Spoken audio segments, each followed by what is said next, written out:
मंडल अध्यक्ष जिंदाबाद, एनसीआरएस जिंदाबाद।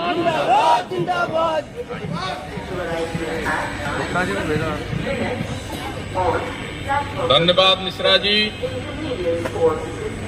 न्यू पेंशन स्कीम के इस धरना मीटिंग प्रदर्शन कार्यक्रम के संयोजक करता भाई शेराज अहमद जी, संचालन करता शाखा अध्यक्ष श्री कृपाकर मिश्रा जी, मंडल उपाध्यक्ष भाई गोविंद रंजन जी, शाखा मंत्री राजेश मौर्य जी, भारत भूषण मिश्रा जी, अजीत सिंह जी, राजेंद्र कुमार जी, भाई RNP सिंह, शाखा अध्यक्ष भाई DK गुप्ता जी, अजय प्रताप सिंह जी, नहीं दिखाई दे रहा, भाई आशुतोष झिंगरन जी, NCRES के भिन्न भिन्न शाखाओं के उपस्थित कर्मचारी साथी, पदाधिकारी साथी, आप सभी लोगों का हृदय से अभिवादन, बहुत बहुत सम्मान। आपके उत्साह का मैं फिर से एक बार प्रशंसा करना चाहूंगा। लेकिन मित्रों, एक चीज अभी हमारे वक्ता साथियों ने भी रखा, मुझे भी कहना है। NFIR का आह्वान हुआ, हम सारे साथी 9 तारीख को 9 अगस्त को श्रम शक्ति एक्सप्रेस से नई दिल्ली जाने का काम किए थे। प्रशासन ने भी सहयोग दिया। श्रम शक्ति के कई कोचों में हमारे कई सैकड़ा साथी गए वहां।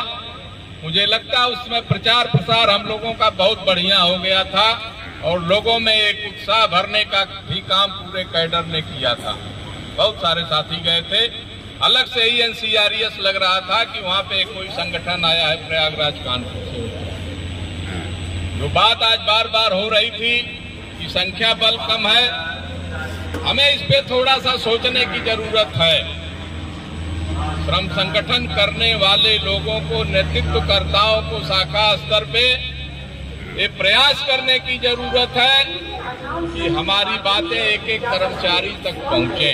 हम ही ये चर्चा करते हैं कि व्हाट्सएप फेसबुक पे यूनियनबाजी नहीं होगी, आंदोलन नहीं होगी, क्रांति नहीं होगी। मित्रों, तो कोई भी बड़ा आंदोलन जन जागरण करने से पहले कम से कम 2-4 दिन पहले इस बात को कर्मचारी के, हर एक कर्मचारी के कान तक पहुंचाने की भी जिम्मेदारी इसी कैडर की है। जो आज आप लोग बैठ के यहाँ सोच रहे हैं, मेरा ये मानना है कि अगर 4-5 दिन पहले से इस पे होमवर्क होता तो आज सैकड़ों में जो तादाद है कम से कम हजारों में पहुंचती कानपुर स्तर पे। इसलिए कि आज की स्थिति में 85% जो है नया कर्मचारी है। मेरा ये मानना है, आप लोग इस पे विचार करना। दूसरी जो बात है साथियों, नई दिल्ली का जो कार्यक्रम हुआ है आपका, जो साथी गए थे देखे होंगे, आपके जुलूस का नेतृत्व कानपुर के साथी गए थे, टुंडला के साथी गए थे प्रयागराज मंडल से, इकोहाबाद, मारीपत, दादरी, अलीगढ़ के साथी गए थे, इटावा के साथी गए थे। इसके साथ साथ झांसी मंडल, आगरा मंडल के लोग भी आए थे। हजारों की तादाद नई दिल्ली के प्लेटफार्म से जो निकली। और सबसे बड़ी बात मित्रों मैं बताना चाहूंगा, हम लोगों ने महामंत्री जी से कहा था कि आपसे हम लोग वहीं मिलेंगे साहब, जुलूस हम लोग लेके आ रहे हैं। महामंत्री जी के शब्द थे कि नहीं, आज जुलूस का नेतृत्व मैं करूंगा, मैं सबके साथ पैदल चलूंगा। मित्रों, तो एक बड़े सौभाग्य की बात रही। सारे लोगों में एक जोश बढ़ा कि कम से कम आज इस अवस्था में पहुंचने के बाद भी NCRES के जनरल सेक्रेटरी महोदय हम लोगों के साथ कंधे से कंधा मिला करके OPS बहाली के संघर्ष में सबसे आगे उन्होंने जाने का काम किया। एक गंभीर बात है, सोचने की बात है, उत्साह की बात है। 18, 20, 22 साल के नौजवान बैठ के भाषण देने से, फेसबुक चलाने से ये सब चीजें नहीं होगी, आंदोलन करना पड़ेगा। अभी भाई हमारे बोल रहे थे कि अभी फेसबुक व्हाट्सएप चलेगा तो उसमें सबकी सहमति मिल जाएगी, लेकिन जो संदेश देना है हमको प्रशासनिक अमले में भारत सरकार तक पहुंचाना है, चाहे रेलवे इंटेलिजेंस के साथी हों या सिविल एलआईओ के लोग हैं, फोन पे बात हो रही है, सुबह आए भी थे लोग, बात हुई, लेकिन कोई भी आंदोलन लाठी डंडे से नहीं होता मित्रों, आपकी संख्या बल से होता है।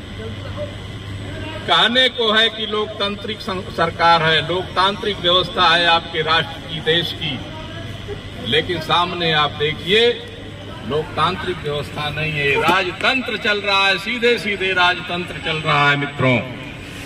जो फरमान ऊपर से जारी होता है, नीचे तक शासन स्तर से जो फरमान आ रहा है, पीओ ऑफिस से जो फरमान आ रहा है, हमारे ब्रांच के अधिकारी भी उस फरमान को 100% इम्प्लीमेंट कराना चाहते हैं, प्रयास करते हैं, तो कोशिश हमें करनी है। राष्ट्रीय स्तर का ये मुद्दा है। आज हिंदुस्तान के जितने भी श्रम संगठन हैं, सारे श्रम संगठनों ने एक संयुक्त मोर्चे का गठन किया है। रामलीला मैदान में 4-5 लाख की जो भीड़ एकत्रित हुई थी, आलम ये था कि नई दिल्ली रेलवे स्टेशन से लोग जा भी रहे थे और एक जुलूस हुजूम के रूप में वापस भी आ रहा था, ये आलम था नहीं। तो जरूरत हम सबको है इस बात की कि इस पे बहुत गंभीर हो जाएं हम।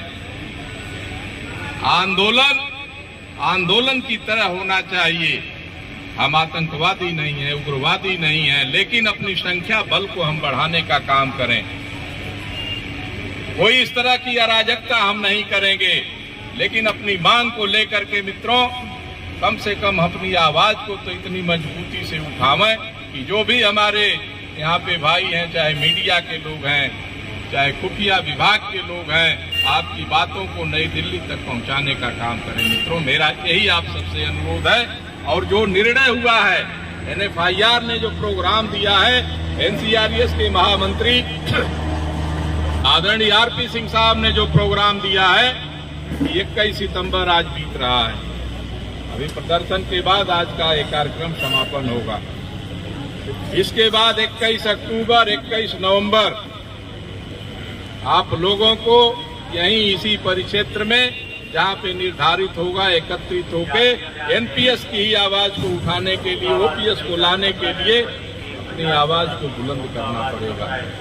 जैसा कि संयुक्त मोर्चे का NFIR का निर्णय है कि नवंबर माह में हम कर्मचारियों के बीच में जाएंगे। अगर सरकार नम्र नहीं होती है, बात सुनती नहीं है, कामयाबी की तरफ हम अग्रसर हैं, लेकिन जब तक कुछ हम हासिल न कर लें तो दबाव हमें बनाने की जरूरत है। नवंबर के महीने में निर्णय है NFIR का, NCRES के महामंत्री जी का, कि हम कर्मचारियों के बीच में जाएंगे। सीक्रेट बैलेट के माध्यम से उनका हम राय लेंगे, उनसे पूछने का काम करेंगे, सहमति लेने का काम करेंगे।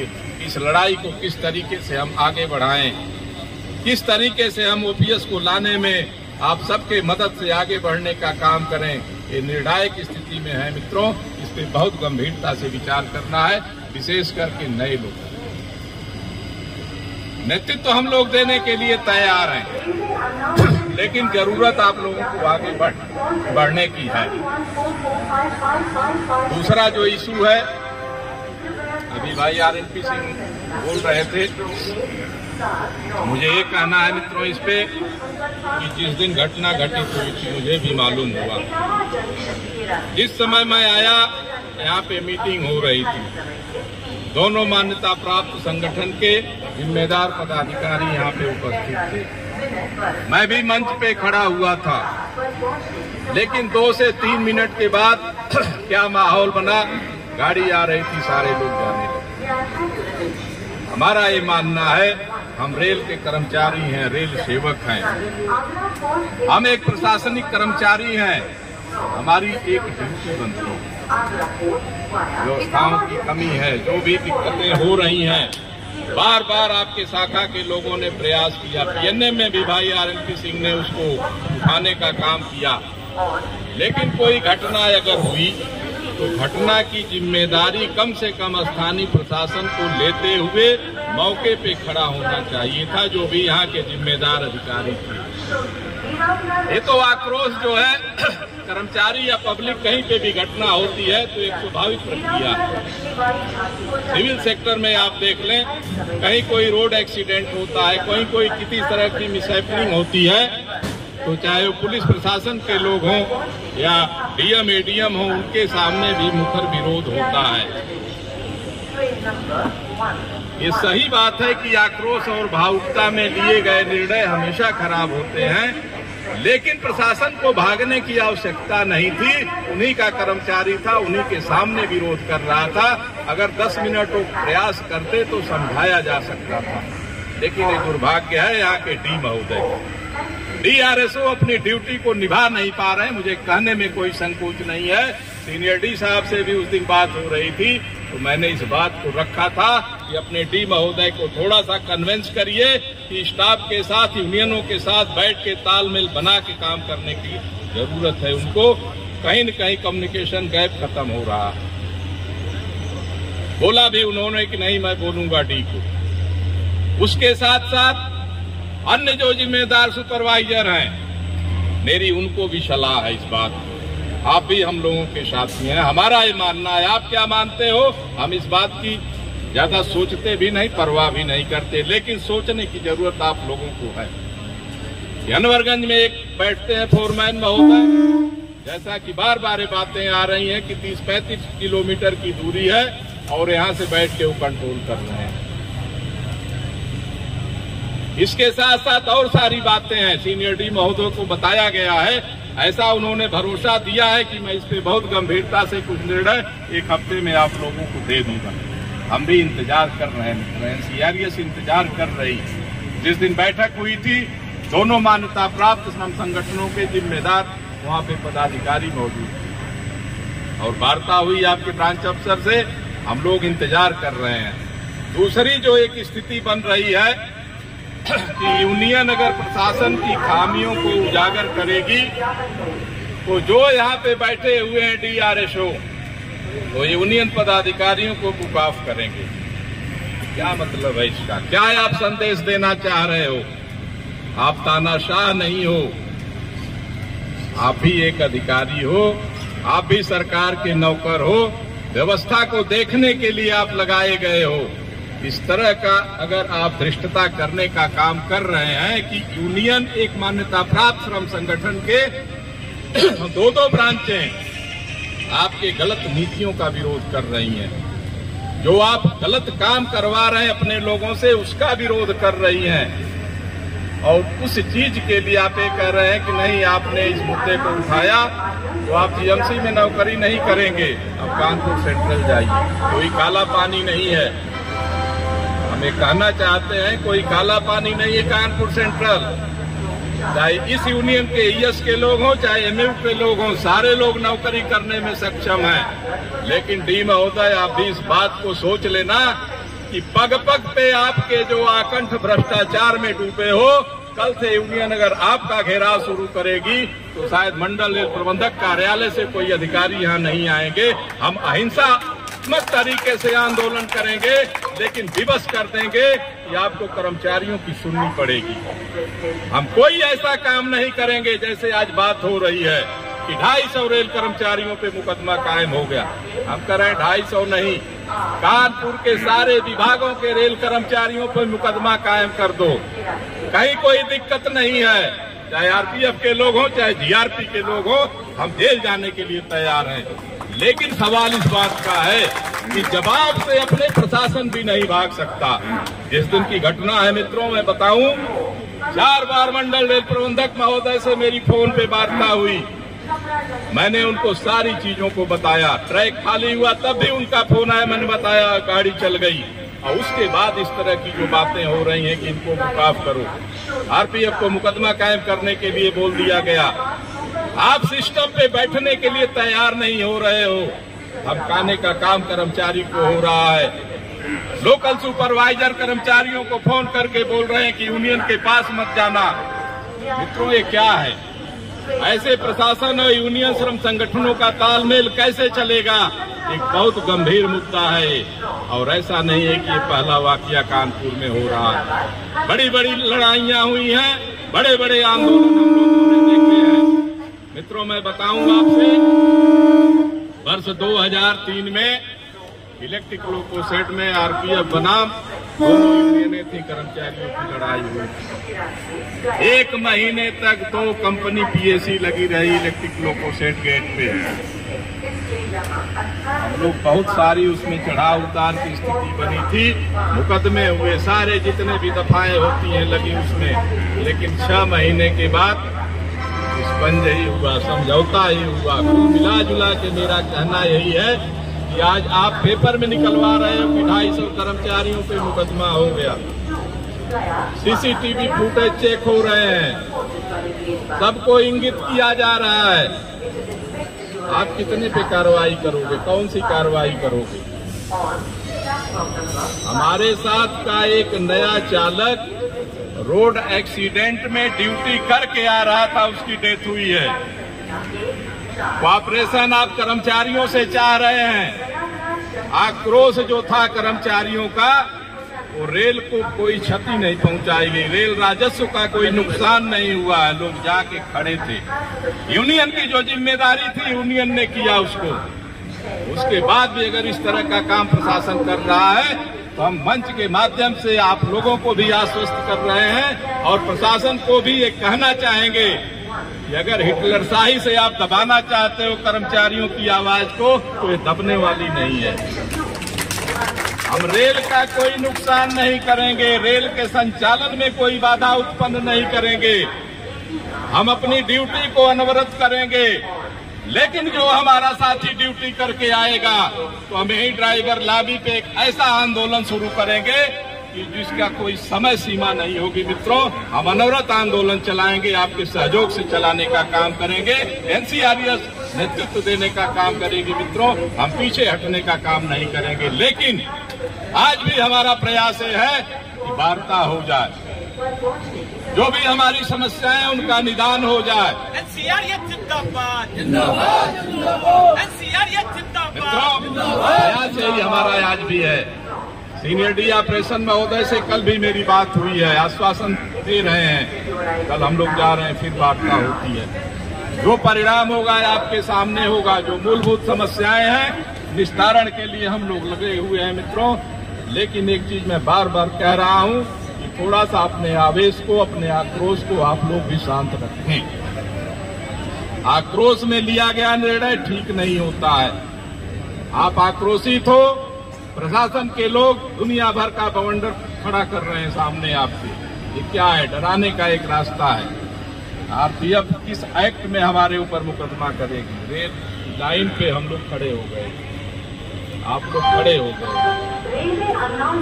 मालूम हुआ सारे कर्मचारी वहां पहुंचे, अपना आक्रोश जाहिर किया। उसके बाद सारे लोग चले आए, ट्रैक खाली करा दिया गया। यही हुआ ना। इस पे कौन सा मुकदमा आपके ऊपर बनेगा? आरपीएफ के लोग भी चाहें जांच कर लें, जांच करने के बाद जो दफा लगती है लगा दें। हम उसके लिए कर्मचारियों का जमानत भी कराने के लिए तैयार हैं। लेकिन प्रशासन के लोगों की भी जो जिम्मेदारी थी, डी ऑपरेशन की जो जिम्मेदारी बनती थी, उनके ऊपर भी एक्शन होना चाहिए। इस बात को लेके ये स्थिति क्यों उत्पन्न हुई? बात 10 गाड़ी की हो रही है कि 10 गाड़ी लगी थी तो 5 ही गाड़ी क्यों चलाई जा रही है? वो ये सब बातें हैं मित्रों। इस पे मैं यही कहूंगा कि थोड़ा सा धैर्य आप लोग भी रखें, वातावरण को शांत बना के रखें। वार्ता हो रही है और हमारा पूरा प्रयास है कि वार्ता आपके पक्ष में होगी। जो समस्याएं हैं उसका निस्तारण एनसीआरएस निश्चित रूप से कराने का काम करेगी, प्रयास होगा। और हमारा ये मानना है कि हम प्रशासन के पार्ट हैं, हमारी बातों को गंभीरता से सुनने का भी काम होगा। यदि नहीं सुना जाएगा तो जो हम आज कर रहे हैं, महीना 15 दिन बाद भी हम करने के लिए स्वच्छंद हैं। आपकी एक आवाज पे हम आपके साथ खड़े होने का काम करेंगे। लेकिन एक चीज है कि भरोसा करना पड़ेगा यूनियन पे। वार्ता उस दिन जो हो रही थी कॉन्फ्रेंस हॉल में, हमने वहां पे भी लोगों से कहा था मैं उस बात को फिर से रिपीट नहीं करना चाहूंगा। अगर हमारे साथी आक्रोश में नहीं गए होते तो आप यकीन माने कि कुछ सार्थक परिणाम उस दिन मिलता। लेकिन जो यहाँ से मैसेज रिले किया गया, यही मैसेज रिले किया गया कि दोनों मान्यता प्राप्त श्रम संगठन वहां पे बैठ के वार्ता कर रहे थे और सैकड़ों के तादाद में कर्मचारी आक्रोशित होकर घुस गए। उसके बाद कोई निर्णायक वार्ता नहीं हो सकी। ये सब स्थितियां हैं, थोड़ा सा आप लोग भी इस पे गहन मंत्रणा करो। और दूसरी बात मित्रों, इसके लिए हम पूरा आपको आश्वस्त करना चाहते हैं कि भाई RNP सिंह हैं, RR तिवारी हैं, दूसरे श्रम संगठन के भी पदाधिकारी हैं, इन लोगों ने पूरा आपका साथ दिया। कुछ लोगों को क्षणिक खराब जरूर लगा हुआ कि ट्रैक पे आप लोग खड़े थे, जो भी हमारे साथी खड़े थे आक्रोश में थे, यूनियन के लोगों ने हटाने का काम किया। हम खुद आपके बीच में गए थे। हम अपनी जिम्मेदारी से नहीं भाग रहे हैं, हमारी यूनियन आपकी जिम्मेदारी से नहीं भाग रही है। आपका आक्रोश था, ये भी बताने का काम हुआ है मंडल प्रबंधक महोदय से। लेकिन जो प्रशासन के यहाँ पे स्थानीय अधिकारी बैठे हैं, उनकी भी स्थितियों का, उनके भी कार्यप्रणाली पे चर्चा होनी चाहिए। प्रशासन को निर्णय लेने की जरूरत है कि कम्युनिकेशन गैप कहाँ से खराब हो रहा है। साथियों, समय बहुत हो गया। मैं आगे यही चाहूंगा कि आंदोलन होगा, आप लोग जुलूस में चलेंगे और न्यू पेंशन स्कीम को लेके ही नारे लगेंगे अभी, और न्यू पेंशन स्कीम का विरोध करते हुए हम लोग यहाँ लौटेंगे। लौटने के बाद यहीं पे जुलूस का समापन होगा। मैं चाहूंगा कि आप लोग पंक्तिबद्ध होकर खड़े हो जाएं और हम लोग आगे चलने का काम करें।